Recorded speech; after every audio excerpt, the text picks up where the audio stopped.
醃牛肉，如果你直接係用生粉去醃啊，咁再靚嘅牛肉都會俾你嘥鬼晒啦。醃牛肉究竟係用油醃定係用生粉醃呢？好多朋友都中意食炒牛肉嘅，但係10個人裏邊咧有9個半都搞錯啦。難怪炒出嚟嘅牛肉係又老又鞋霎霎嘅，一啲都唔好食。自己屋企炒牛肉，你只要記住我呢個小技巧，咁你炒出嚟嘅牛肉都會鮮香嫩滑啊！我之前拍過下呢個醃牛肉嘅視頻啊，有啲學員話揾唔翻喎。咁今日咧，我再次將呢個炒牛肉嘅秘製做法啊，再次分享俾大家。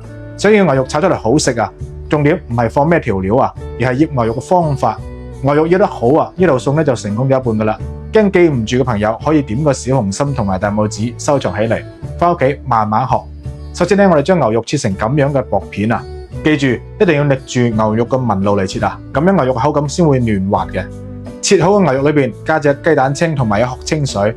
想要牛肉嫩滑好食嘅關鍵，一定係放呢個大家都話好用嘅張肉專用粉。佢係我哋粵菜大廚精心調配而成，我哋嘅店一直係用緊嘅。牛肉只要放咗佢啊，其他糖啊、鹽啊、味精啊、生粉啊都唔需要再放啦，非常之方便。撈勻到每塊牛肉都上漿之後啊，加一殼靚仔嘅花生油鎖住啲水分，醃製佢10分鐘啊。咁樣醃嘅牛肉啊，你用嚟炒咩啊都特別好食嘅。鑊中油熱啊，落牛肉快速兜一兜佢，到8成熟，裝起身備用。另起油鑊，放入青紅辣椒同埋洋葱，放鹽炒香，跟住咧就倒入牛肉，最後大火快速翻炒均勻，咁樣咧就可以出鑊啦。咁樣炒嘅牛肉啊，鮮香嫩滑，特別送飯嘅。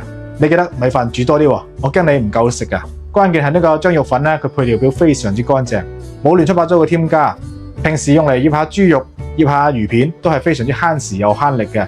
如果話你唔知呢個張肉粉喺邊度可以買到嘅，可以點開我頭像去睇下。主頁裏面有個櫥窗嘅，趁住依家有活動啊，快啲帶翻去試試啦！